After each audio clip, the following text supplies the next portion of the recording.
తటపటాయించా. నాకు నా తమ్ముడు ఉన్నాడు ఎదురుగా, రాజా రవీంద్ర. అతనితో చెప్పా, ఇట్లా మీరు ఎందుకు సార్ అలా అనుకుంటారు, ఆయన అలా అనుకోడు సార్ అన్నారు.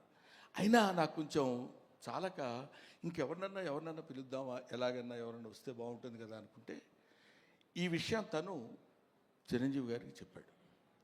ఏమండి, బ్రహ్మానందం అనే సినిమా వాళ్ళ అబ్బాయితో తీశాడు, యాక్ట్ చేశాడు, మిమ్మల్ని చీఫ్ గెస్ట్గా పిలవాలనుకున్నాడు.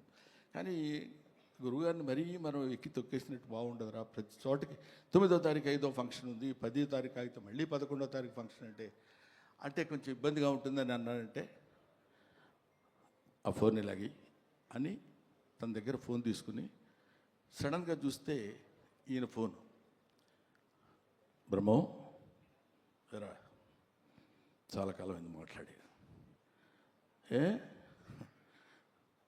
నన్ను పిలవడానికి ఎందుకంత మొహాటపడ్డావు?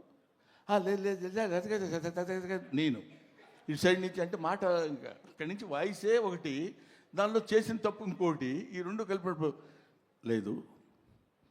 గౌతమ్ నీకు బిడ్డ, నాకు బిడ్డ లాంటి వాడేరా, నువ్వేమి ఆలోచించొద్దు, నువ్వు ఎక్కడో టైము రాజా రవీంద్రకి చెప్పు, నేను వస్తున్నాను, you just note it down.